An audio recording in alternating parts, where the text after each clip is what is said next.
सर्वेभ्यो नमो नमः। सर्वेभ्यो नमो नमः। कक्षा में उपस्थित सभी सदस्यों का आदर सहित अभिवादन एवं स्वागत भी। सभी सदस्य अपने अपने इष्टदेव का ध्यान करें। माता गायत्री के मंत्रों का एक बार उच्चारण अवश्य कर ले। साथ ही अपने प्रेरणा के स्रोत एवं अपने गुरुजनों को अंतर्मन से अभिवादन कर ले। हम लोगों के द्वारा कुंडली फलादेश पर आधारित नियमित रूप से प्रतिदिन कक्षा आयोजित की जाती है। आज की कक्षा में हम लोग कुछ वैसे सूत्रों के बारे में एवं उपायों के बारे में चर्चा करेंगे जो अनुभव पर आधारित है, जो हमारे गुरुजनों ने हमें दिया, हमें बतला।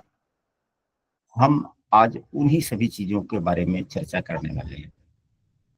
गुरुजनों के द्वारा बताए गए विषय वस्तु भी कहीं ना कहीं उनके गुरुजनों के द्वारा उन्हें प्राप्त हुआ है या उन्होंने पुस्तक में पढ़े हुए हैं, क्योंकि गुरुजन हम सबों को कभी भी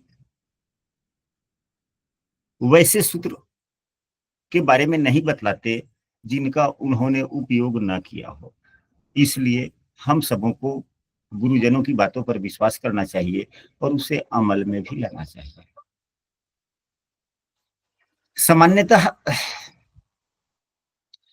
सामान्यतः हमारे जीवन में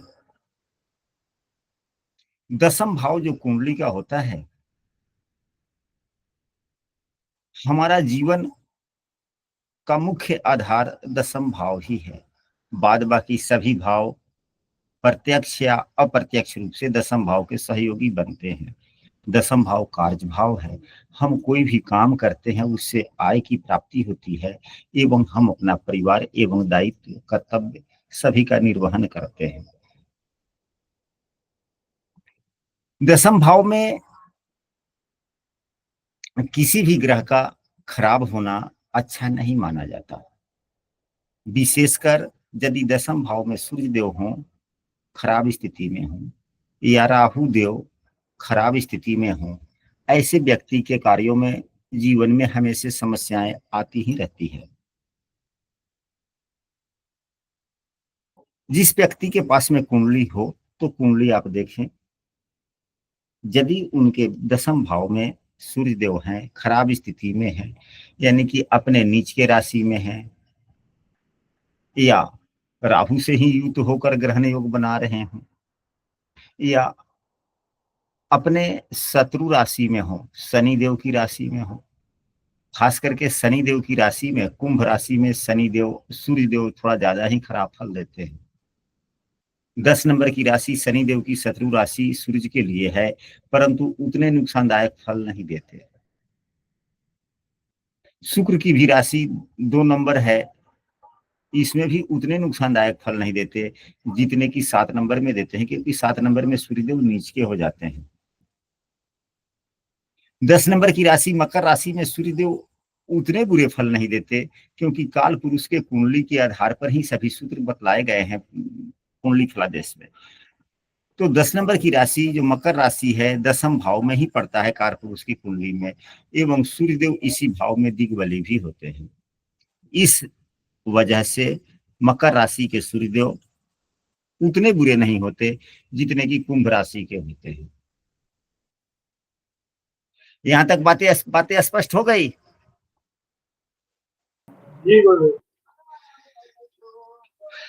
यदि दसम भाव में सूर्य या राहु देव हो और खराब अवस्था में हो और बुरे फल दे रहे हो, कार्यों में समस्याएं आ रही है, तो सबसे अच्छा उपाय,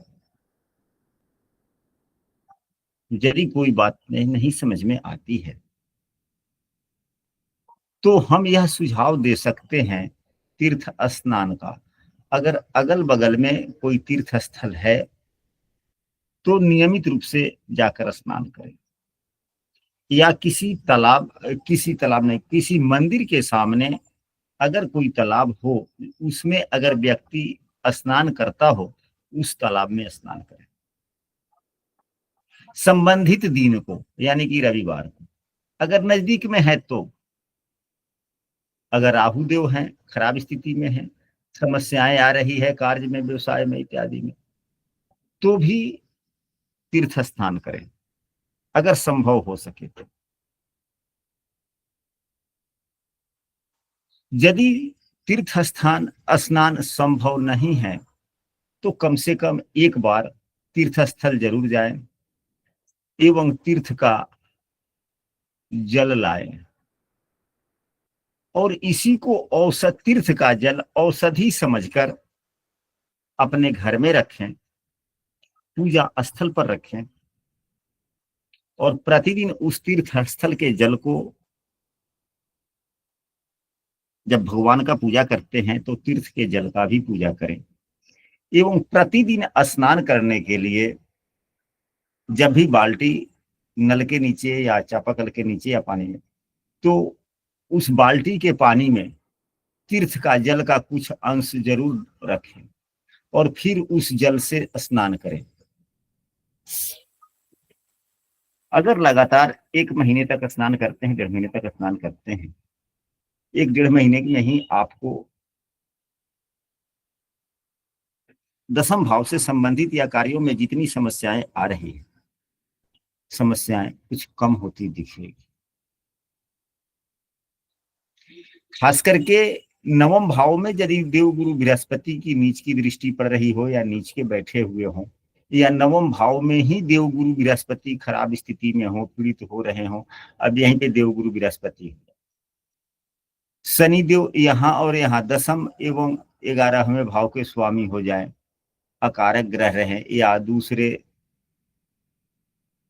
तीसरे भाव के स्वामी हो जाए, यानी कि अशुभ ग्रह का काम शनिदेव कर रहे हो और शनिदेव से देवगुरु बृहस्पति दृष्ट हो, या शनिदेव यहीं 12वें भाव में अपनी ही राशि में बैठ करके देवगुरु बृहस्पति को 10वीं दृष्टि से देख रहे हैं, यानी कि देवगुरु बृहस्पति नवम भाव में पीड़ित हो रहे हो, तो भी तीर्थ स्नान, तीर्थ के जल से स्नान बहुत ही लाभकारी होता है, क्योंकि 11वां, क्योंकि नवम भाव जो होता है तीर्थ भाव ही है, मंदिर भाव ही है और इस भाव में अगर कोई ग्रह पीड़ित हो रहा हो, यदि हम तीर्थ स्नान करते हैं या तीर्थ स्नान का सुझाव देते हैं या तीर्थ के जल अपने सुविधा के अनुसार तीर्थ का जल लाएं, रखें और प्रतिदिन स्नान करते वक्त स्नान वाले पानी में थोड़ा मिलाएं, फिर स्नान करें, बहुत लाभ होता है। यह तो दसम भाव के सूर्य एवं राहु का हम लोगों ने उपायों पर चर्चा की, या नवम भाव में पीड़ित गुरुदेव का उपाय पर चर्चा की। इसके अलावे चंद्रमा का भी उपाय, चंद्रमा के भी उपाय के लिए तीर्थ के जल का उपयोग किया जाता है। चंद्रमा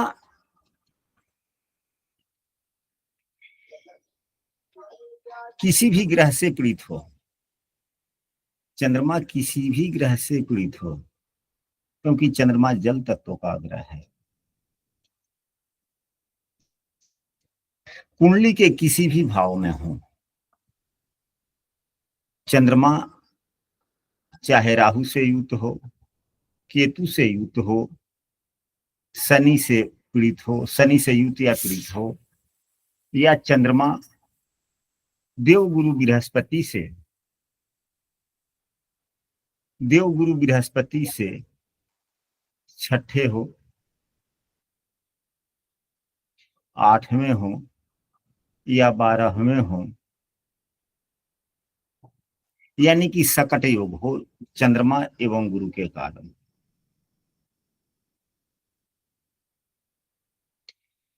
या चंद्रमा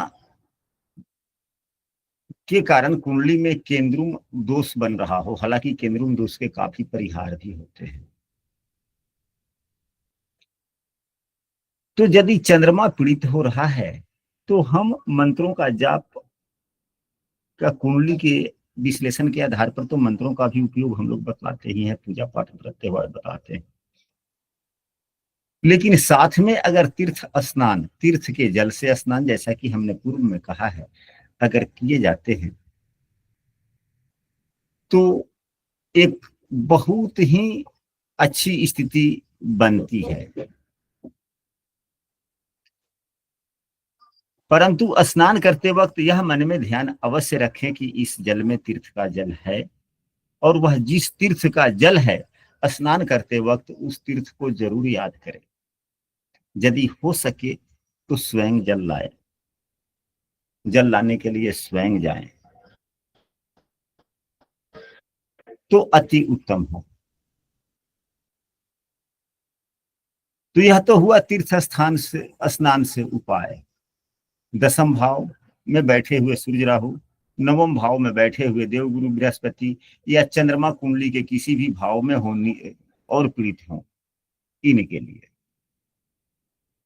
आशा करते हैं कि यह विषय वस्तु आप लोगों को समझ में आई होगी।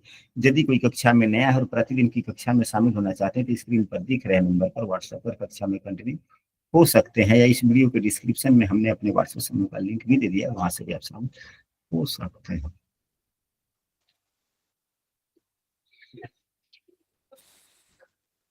अब जो हम लोग चर्चा करने जा रहे हैं, देवगुरु बृहस्पति की चर्चा करने जा रहे हैं। कुंडली में देवगुरु बृहस्पति का अपना एक अलग ही महत्व है।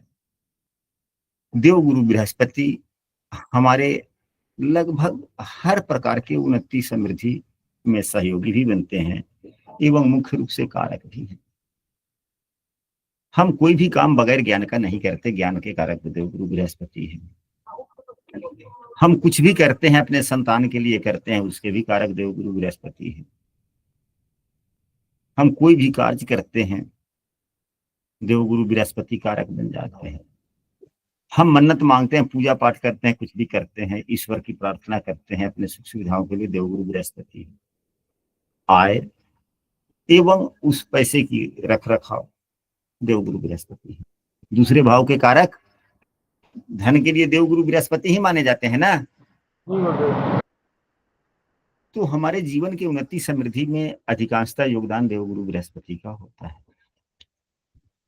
अब आप लोग अपने अपने कुंडली में देखें कि आपके देवगुरु बृहस्पति कहाँ है। लग्न रुके जरा सा कुंडली साफ करने दीजिए। देवगुरु बृहस्पति यदि कुंडली के दूसरे, चौथे, आठवें, 11वें या 12वें भाव में यदि हैं, इन पांचों भाव में हैं, यदि देवगुरु बृहस्पति इन पांचों भावों में जिसके कुंडली में होते हैं, ऐसे व्यक्ति जो भी धन कमाते हैं, अपने धन का आनंद उन्हें नहीं मिलता। यदि कोई कुंडली आपसे दिखलाता है और उनके देवगुरु बृहस्पति इन भावों में बैठे हुए हैं, तो आप कह सकते हैं उनको कि आप आय के भी स्रोत देख ले कुंडली में कि आय की स्थिति कैसी है। साथ में कह सकते हैं कि आप जो भी कमाते हैं, जो भी धन आप अर्जन करते हैं, उस धन का उपयोग अधिकांशतः अन्य व्यक्तियों के लिए आप कर देते हैं, अपने ऊपर पर उतने नहीं करते। अब किस पर करते हैं? तो अगर चौथे भाव पर है, परिवार के लिए कर देते हैं खर्च। परिवार यानी कि परिवार के लिए खर्च व्यक्ति कर लेता है, समाज की उन्नति में कुछ सहयोग कर देता है, दान पुण्य में करता है। मतलब ऐसा व्यक्ति अपने कमाए हुए धन का उपयोग अपने पर खर्च करके उतना आनंद नहीं ले पाता जितना दूसरों पर।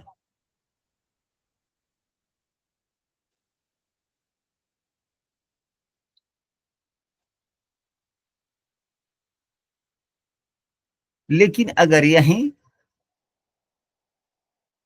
अगर देवगुरु बृहस्पति के अलावे इन्हीं भावों में अगर शुक्र देव होते हैं, तो व्यक्ति स्थितियां सीधे उल्टी हो जाती है। व्यक्ति धन भी कमाता है और पैसे खर्च करता है वैसे जगह पर जिसमें उसे अधिक अपने आनंद मिलते हैं। यानी कि व्यक्ति अपने इच्छानुसार अपने सुख सुविधाओं पर खर्च अत्यधिक करता है एवं अपनी कमाई का आनंद लेता है। ज्यादा करके अपने कमाई की पैसे का खर्च अपने भौतिक सुखों एवं इच्छाओं पर करता है।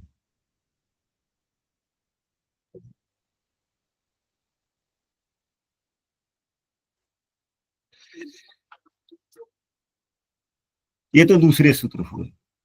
तीसरा सूत्र एक है, हमने अक्सर देखा है एवं उपाय में भी हम लोग बताते हैं। आज हम दिन में लेटे हुए थे, सोए हुए थे, तो हमने काफी कुछ सोचा था, और जो बातें हमें भूली बिसरी बातें जो हमें याद आई है, हम आज उसी विषय वस्तु को संजो रहे हैं, आप लोगों को परोस रहे हैं। जिसके कुंडली में यदि किसी व्यक्ति के कुंडली में देव गुरु बृहस्पति एवं शुक्र देव का परस्पर संबंध हो, अब किसी भी लग्न की कुंडली बना लेते हैं हम लोग, मान लिया जाए कि सिंह राशि की ही कुंडली बना ली, 5 6 7 8 9 10 11 12 1 2 3 4 हो गए। शुक्रदेव कहीं भी बिठा दीजिए, कहीं भी शुक्रदेव हो, अगर शुक्रदेव यहाँ हो गए और गुरुदेव यहाँ हो गए तो परस्पर संबंध हुआ कि नहीं हुआ? परस्पर परस्पर दृष्टि संबंध हो गया। या अगर देव गुरु बृहस्पति 11वें भाव में नहीं है, 10वें भाव में ही है, तो राशि परिवर्तन संबंध बना। राशि परिवर्तन संबंध बना या नहीं बना? बना। या देव गुरु बृहस्पति यहाँ न हो, तीसरे भाव में ही हो, तो राशि परिवर्तन संबंध, यानी कि परस्पर दृष्टि संबंध हो, राशि परिवर्तन संबंध हो, या अगर लग्न कुंडली में भी संबंध न बन रहा हो, लेकिन नवमांश कुंडली में भी अगर राशि परिवर्तन हो रहा है, देव गुरु बृहस्पति शुक्र देव की राशि में हो और शुक्र देव देव गुरु बृहस्पति की राशि में, नवमांश कुंडली में युति नहीं देखना है, नवमांश कुंडली में युति नहीं देखना है, युति देखना है तो लग्न कुंडली में। या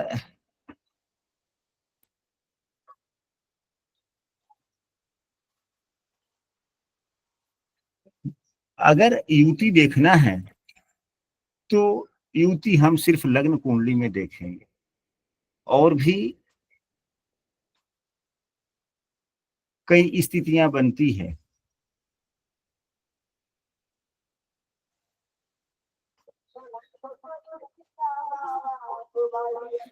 और भी संबंध होते हैं।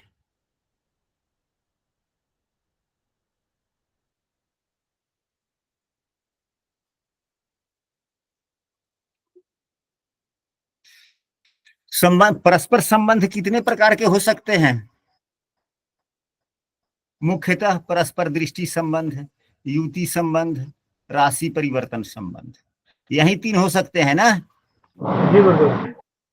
यहाँ पर भाव परिवर्तन की बात नहीं, भाव परिवर्तन भी होगा तो राशि परिवर्तन में तो आ ही गया, या नवमांश कुंडली में भी राशि परिवर्तन होगा, तो हम समझ सकते हैं कि इन लोगों में परस्पर संबंध है।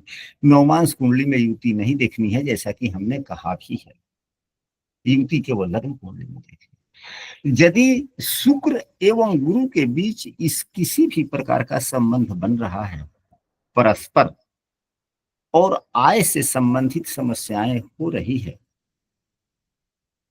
तो क्या उपाय हो सकता है? कुछ ऐसे उपाय भी करने चाहिए, हम लोगों को ध्यान में रखना चाहिए कि हालांकि पूजा पाठ मंत्रों का उपयोग यह तो है ही, इसमें बल है, तभी तो लोग करते हैं। पूजा याचना मंत्र जप इत्यादि चलता है, हवन होता है, इससे तो हमारे देवताओं को बल मिलता है। पूजा पाठ जप हवन से देवताओं को बल मिलता है कि नहीं बल मिलता है? मिलता है। तो जब देवताओं को बल मिलता है तो हमें भी उसका फल मिलता है।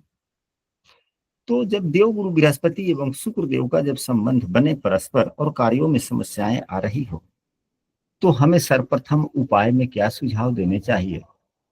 व्यक्ति को अपने आय एवं इच्छा के अनुसार आय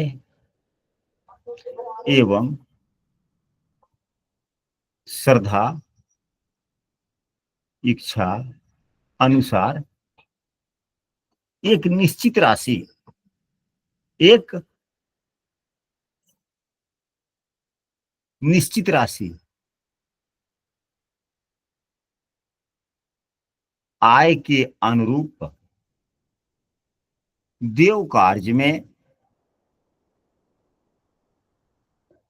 दान करें, लगाएं। अगर किसी व्यक्ति की वर्तमान आय 10,000 रुपया ही महीना है और आय वृद्धि करना चाहता है, समस्याएं आ रही है आय में, परिवार का पालन पोषण नहीं हो रहा है, इच्छा की पूर्ति नहीं हो पा रही है, बच्चे की पढ़ाई में समस्याएं आ रही है और देवगुरु बृहस्पति एवं शुक्र का संबंध परस्पर बन रहा हो, तो उससे कहें कि एक रोज की ही सब्जी का कीमत हो। एक रोज सब्जी नहीं खाएंगे तो क्या फर्क पड़ता है? कुछ ऐसे जगह पे दान करें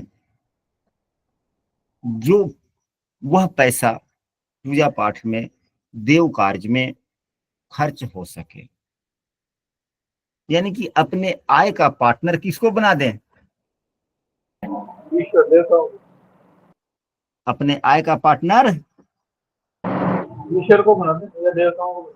हाँ, क्योंकि देवगुरु बृहस्पति भी शुभग्रह है, पूजा पाठ पर विश्वास रखते हैं, शुक्र देव भी पूजा पाठ पर विश्वास रखते हैं। और जब इन्हीं दोनों में संबंध बन जाए और हम अपने आय का कुछ हिस्सा देव कार्यों में खर्च न करें, तो फिर आय में सुगमता कहाँ से होगी? यह सबसे उत्तम उपाय है। अपने आप कुछ ही दिनों में, कुछ महीनों में आय के स्रोत नए खुलते चले जाते हैं, ऐसा हमने अनुभव में भी देखा है। गुरुदेव एक चीज बता दीजिए। हाँ, बोला जाए। तो कभी कभी जो है द्वार पे ना भगवा घर साधु आ जाते हैं। क्या आ वो जाता है है? अपने जैसे घर पे द्वार पे भगवा हरी साधु लोग आ जाते हैं। तो जैसे कुछ चीज कहते हैं कि भाई हमें 500 रुपए दे दीजिए या ऐसा दे दीजिए, मतलब तो क्या करना चाहिए, देना चाहिए इसका आंसर? देखिए, मैं तो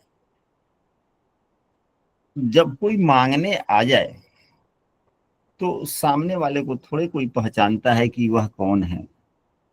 हो सही सकता बात। है कि हो सकता है कि आपकी परीक्षा लेने स्वयं ईश्वर आए हों। सभी व्यक्तियों के अंदर ईश्वर का वास है। आप उस भगवाधारी को न दें। उस भगवाधारी व्यक्ति के अंदर में जो परमात्मा का वास है, जिस प्रकार आपके भी अंदर परमात्मा का वास है, मेरे अंदर भी है, जितने जीवधारी प्राणी हैं सब में परमात्मा का वास है या नहीं है? जी गुरुदेव, बिल्कुल। तो उस परमात्मा को आप दें और अपने श्रद्धा के अनुसार दें।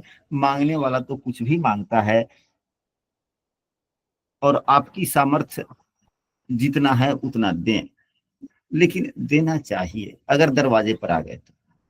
अगर हाँ जी रास्ते में चल रहे हैं, ऑफिस में चल रहे हैं, तो वो आपकी स्वेच्छा है। लेकिन दरवाजे पर जब भी कोई आता है, कुछ मांगता है, तो इनकार ना करें। दरवाजे पर यदि कोई आता है, इनकार करते हैं, तो यह क्या देता है, मिलता है उससे? हमारे पूर्व में जो हमने पुण्य अर्जित किए हैं उसका छीन होता है, उसका शेर होता है। वह छीन होता है। इसलिए हम सबों को इसका ख्याल सदैव रखना चाहिए। खास करके अब आय के स्रोत की जब चर्चा हो गई आय पर, तो 11वें भाव में यदि सुभग्रह होते हैं तो व्यक्ति जो कमाता है उसका खर्च भी अच्छे जगह पर होता है, ऐसा हमारे गुरुजनों का कहना है। क्योंकि 11वां भाव ही इच्छा का है। अगर शुभग्रह होते हैं 11वें भाव में तो हमारी मन की इच्छाएं अच्छी होती है। अगर पापग्रह का प्रभाव ज्यादा होता है तो हमारी इच्छाओं का स्तर नीचे जा सकता है, और शुभग्रह है तो इच्छाओं का स्तर अच्छा हो सकता है। शुभग्रह एवं पापग्रह अगर दोनों प्रकार के ग्रह हैं तो स्वभाव भी तो दो प्रकार के होते हैं ना, अच्छे बुरे होते हैं कि नहीं होते हैं? जी गुरुदेव। गुरुदेव 11 हाउस में कोई ना हो तो उसके स्वामी को देखना है।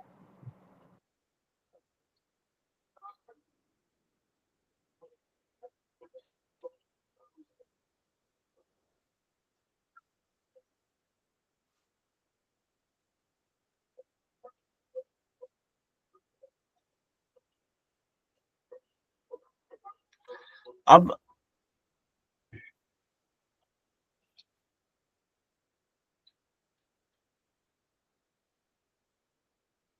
हम लोग जो चर्चा करने जा रहे हैं वह पंचम एवं नवम भाव पर थोड़ा चर्चा कर लेते हैं।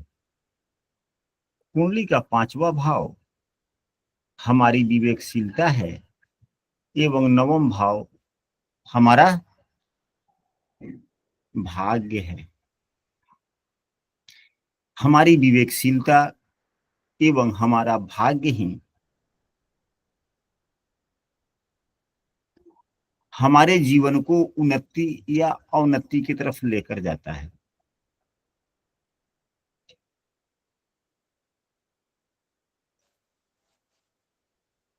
यदि कि कोई व्यक्ति कहता है कि हम किसी से सुझाव भी सलाह भी लेते हैं, उस पर अमल भी करते हैं, हमारा काम ठीक नहीं होता है, क्या करें हमें समझ में आता नहीं है, और हम किसी से पूछते भी हैं तो हमें लोग अच्छा नहीं कहता या हमें सुझाव नहीं मिल पाता। ऐसे भी व्यक्ति लोग होते हैं कि नहीं होते हैं? जी गुरुदेव।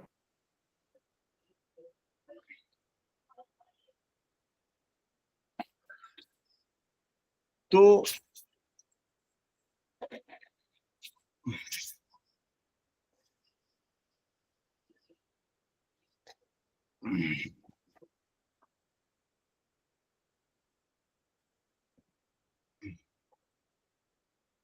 हम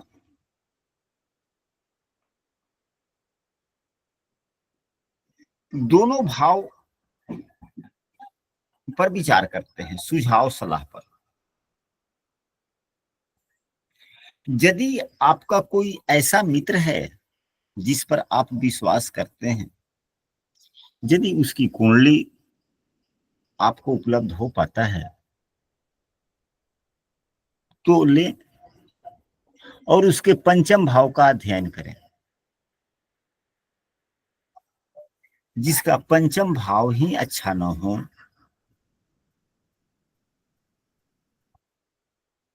जिसका पंचम भाव अच्छा न हो ऐसे व्यक्ति से मित्रता करने में थोड़ी सावधानी बरतनी चाहिए, क्योंकि मित्र हमेशा सुझाव सलाह देते हैं। मित्र हमेशा सुझाव सलाह देते रहते हैं, और हमारे पास में कोई समस्याएं आती है तो हम अपने मित्र के ही पास में जाते। तो जिसके पंचम भाव खराब होते हैं उसके सलाह या सुझाव हमें पीछे लेकर जाते हैं।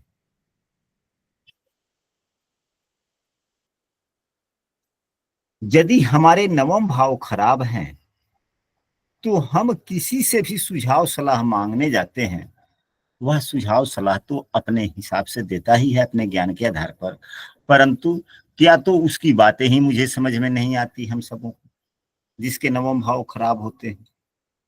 या नहीं तो हम ऐसे व्यक्ति के सुझाव लेने चले जाते हैं जो स्वार्थी विचारधारे से हमें सुझाव देता है।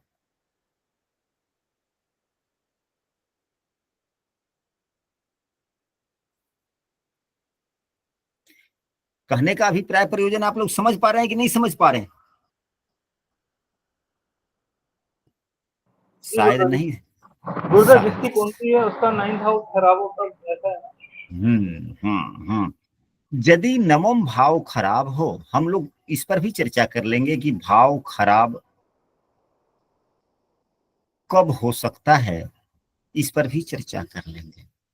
यदि हमारे नवम भाव खराब हों तो ऐसा दो कंडीशन हो सकते हैं कि हम जिससे सुझाव सलाह लेते हैं वह व्यक्ति सुझाव तो देता है लेकिन उसके सुझाव में हमारा फायदा कम और उसी का ज्यादा फायदा होता है। यानी कि अपने फायदे, उसका फायदा सामने वाले का फायदा किस प्रकार से हो उसी प्रकार से लोग सुझाव देते हैं। ऐसे लोग होते हैं कि नहीं होते हैं कुछ? जी जी जी, होते हैं आजकल तो अक्सर होते हाँ, होते हैं। तो यदि हमारा नवम भाव खराब होता है तो हमें ऐसे ही लोगों के पास में हम चले जाते हैं। हैं। गुरुदेव किसी का 5th हाउस खराब हो लेकिन 9th हाउस अच्छा हो, तो उसको क्या करना चाहिए? उस पर भी आ रहे हैं। या यदि नवम भाव खराब है तो वैसे व्यक्ति से हम सुझाव सलाह लेते हैं जो स्वार्थ वादिता के साथ में हमें सुझाव सलाह देता है, या हम ऐसे आदमी पर विश्वास करके सुझाव सलाह लेते हैं जिसके पास में खुद कम ज्ञान होता है। तो यदि नवम भाव खराब हो तो हम सुझाव सलाह किसकी लें? तो जो हमारे बुजुर्ग गण हैं, हमारे अभिभावक गण हैं, वे लोग जहां से सुझाव सलाह लेते हैं हमें उनसे सुझाव सलाह लेनी चाहिए, न कि हमें अपने चयनित व्यक्ति के द्वारा सुझाव सलाह लें।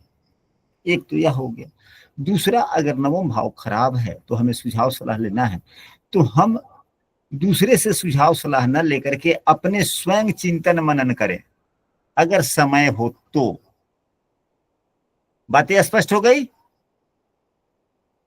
अब नवम भाव खराब कैसे होगा?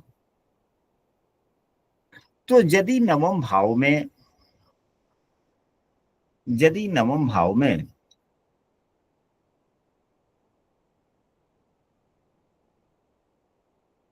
शनिदेव हों, यदि नवम भाव में शनि देव हों, राहु देव हों, केतु देव हों, मंगल देव हों,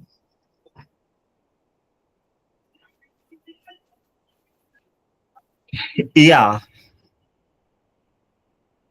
तीसरे, छठे, 8वें, 12वें भाव के स्वामी हों, 11वें भाव के स्वामी नहीं।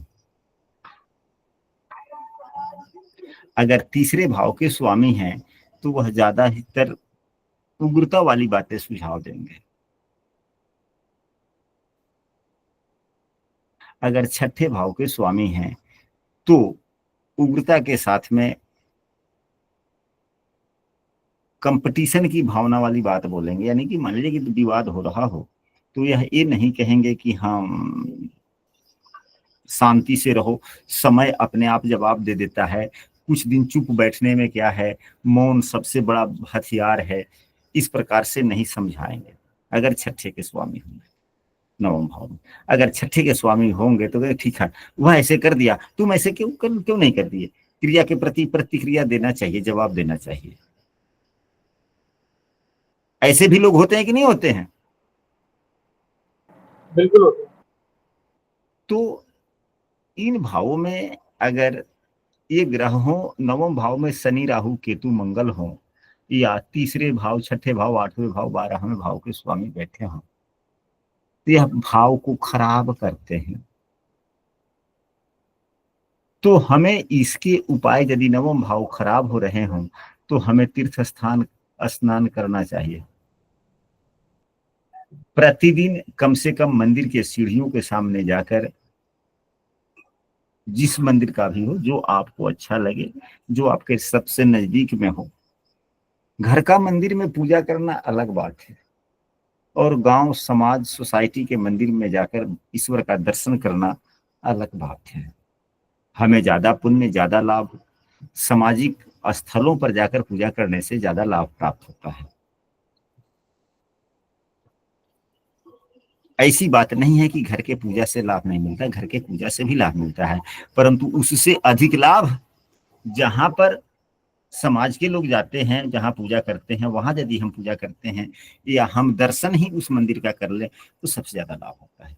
हम स्वयं प्रतिदिन हमारी रूटीन को आप समझेंगे तो हम लगभग 4:15 बजे तक हम जग जाते हैं।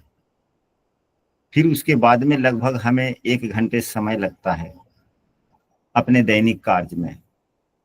फिर हम 4:15 बजे तक हम अपने दैनिक कार्य करते हैं। फिर इसके बाद में आधे घंटे हमको फ्रेश होने में समय लगता है, यानी कि 5:45 तक स्नान वगैरह कर लेते हैं। 5-7 मिनट घर पे पूजा करते हैं, 5 मिनट काफी हो जाता है। फिर हम अपने घर से 6 बजे के आसपास में निकलते हैं, अपने गांव के मंदिर पर जाते हैं। ये लगभग 1 किलोमीटर है। हम मंदिर के सीढ़ियों को स्पर्श करके प्रणाम करते हैं, शंकर भगवान का मंदिर है। फिर उसके बाद में हम अपने घर पे 6:45 तक लौटते हैं। सुबह 7 बजे से जो कक्षा है, हम कक्षा में शामिल होते हैं 6:55 में। यह हमारा सुबह का रूटीन है, यानी कि 4 बजे जगते हैं और यह 3 घंटा जो है हमारा यूं चला जाता है। और यह जो 4:15 से 5:15 बजे का जो समय है, यह हम अपने कार्य में उपयोग करते हैं, कार्यकलाप में।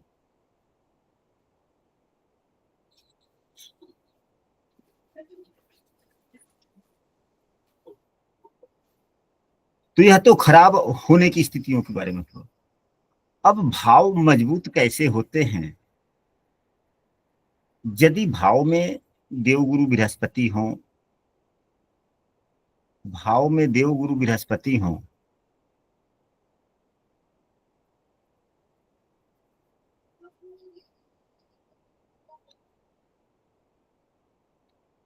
शुक्र देव हो, बुध देव हो, चंद्रमा हो, यानी कि नैसर्गिक शुभाग्रह हो, या दूसरे भाव के स्वामी हो, 11वें भाव के स्वामी हो, या त्रिकोण भाव के स्वामी हो, केंद्र भाव के स्वामी हो, धन भाव, लाभ भाव के स्वामी हो, तो यह भाव को मजबूत करते हैं। पंचम भाव को भी ये ग्रह सभी मजबूत करते हैं एवं नवम भाव को भी मजबूत करते हैं। हालांकि यह नवम भाव से दूसरा भाव छठा हो जाता है। यहाँ पर नवम से छठे भाव के स्वामी यदि नवम भाव में बैठ जाते हैं, यानी कि दूसरे भाव के स्वामी बैठते हैं, तो अच्छे फल देते हैं, क्योंकि यह धन भाव है, यह विद्या की निपुणता भाव है, हमारा संस्कार भाव है, हमारे स्वजन भाव है, और इन्हीं सबों से यह हमारा वाणी भाव है। इन्हीं सबों से हमारे भाग्य का निर्माण भी होता है।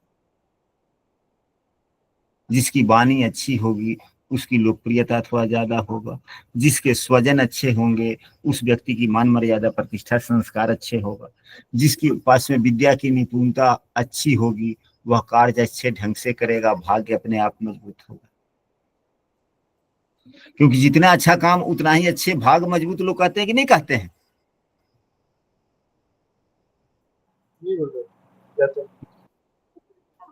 हाँ, यदि पंचम भाव खराब हो, यदि हमारा पंचम भाव खराब हो, तो हमें किसी दूसरे व्यक्ति को सुझाव सलाह देने से परहेज करना चाहिए। यदि हमारा पंचम भाव खराब है और हम सुझाव सलाह किसी को देते हैं, उसे उतना लाभ नहीं होता, हमारी मर्यादा कम हो सकती है।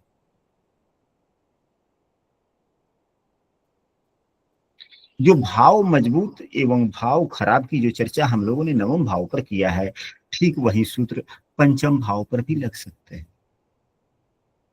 लगाने चाहिए।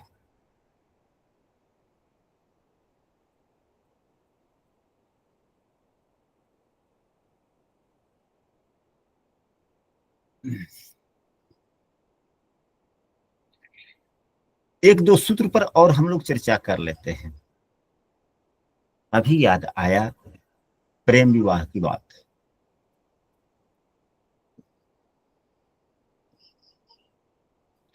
तो प्रेम विवाह के लिए पंचम भाव सबसे महत्वपूर्ण भाव हो जाता है, क्योंकि पंचम भाव ही प्रेम का है। पंचम भाव, प्रेम का। पंचम भाव पंचमेश से ही संबंधित भावों का अगर संबंध बनता है तो प्रेम विवाह को दर्शाता है।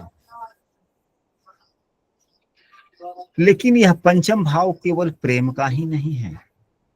पंचम भाव में क्रूर ग्रह का होना, क्रूर ग्रह कौन कौन होते हैं? पापग्रह अलग होते हैं, क्रूर अलग होते हैं। सूर्य मंगल, सूर्य एवं मंगल, यदि पंचम भाव में सूर्य या मंगल होते हैं तो यह उग्र ग्रह है, क्रूर ग्रह है, अग्नि तत्व के ग्रह हैं। एक तो यह प्रेम विवाह में असफलता को दर्शाते हैं, एवं हम यह पंचम भाव विवेकशीलता का भी है।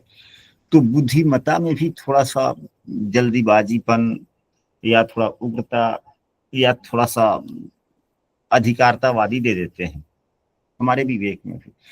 तो जिसमें अधिकारता, जिसके बुद्धि में अधिकारतावादी शब्द आ जाता है उस व्यक्ति को मानसिक संघर्ष ज्यादा करना पड़ता है, मानसिक समस्याएं ज्यादा होती है, क्योंकि उससे अधिकांशतः व्यक्ति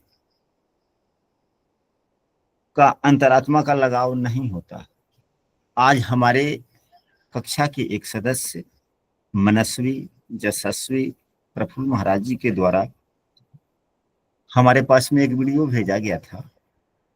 हमने उस वीडियो को 3 बार देखा है। वीडियो बहुत ही छोटा था,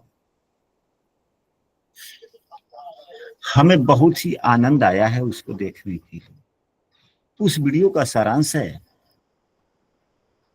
कि एक वीडियो में यही बतलाया गया है कि यह सादा पेपर है, कागज का टुकड़ा है, इसको चाकू से कई जगह काट दिया गया, फाड़ दिया गया, फिर उसको सैलो टेप से या टेप से पुनः उस पर चिप, एक साइड से जहां जहां पर कटिंग का निशान लगा वहां वहां पर सैलो टेप से चिपका देते हैं। तो दूसरे तरफ से तो वह कागज क्या है, अच्छा दिखने लगता है, परंतु वह अच्छा होता नहीं है। फिर दूसरे पेपर में और इस पेपर में, कटिंग वाले पेपर में अंतर हो जाता है। ठीक वही चीज यहां से होता है। पंचम भाव यदि क्रूर ग्रह है, हमारी विवेकशीलता में क्रूरता हो जाती है, क्योंकि पंचम भाव से दसम भाव, पंचम भाव से दसम यह दूसरा भाव हो जाता है और सभी ग्रह अपने से 10वें थोड़ा एक अन्योनाश्रय संबंध भी बनाते हैं। यह वाणी का भी हो जाता है। तो जी वाणी का भाव है और पंचम का यह कर्म भूमि है। पंचम भाव विवेकशीलता का है, यहाँ पर क्रूर ग्रह का हो जाना, यानी कि विवेकशीलता में भी क्रूरता, यहाँ पे थोड़ी सी क्रूरता। तो फिर वाणी से अधिक लोग घायल हो जाते हैं और फिर हम क्या करते हैं, जब वह सामने वाला नाराज हो जाता है तो हम उससे माफी मांगते हैं। तो माफी क्या है, वह टेप चिपका दिए। तो टेप चिपका देने से सुंदरता तो नहीं आई ना, निशान तो रह ही गए ना। तो कष्टदायक जिंदगी हो सकती है कि नहीं हो सकती है? जी गुरुदेव, बहुत बढ़िया। और यह आपके द्वारा भेजे गए वीडियो तो बहुत सी चीजों को समझाया गया है, लेकिन हम उतना नहीं बोल पाए हैं जितना बोलना चाहिए। आशा करते हैं कि आज की कक्षा आप लोगों को अच्छी लगी होगी और आनंददायक भी। यदि किसी भी प्रकार की हमारी बातों में अगर त्रुटि पाई जाती हो तो आप लोग उसे नजरअंदाज कर सकते हैं, या आप लोग अपने कुंडली पर लगाएंगे, देखेंगे कि हाँ कहाँ तक यह बातें लागू हो रही है। और गुरु जी बहुत लागू हो रहा है, बैटरी शॉक वाला।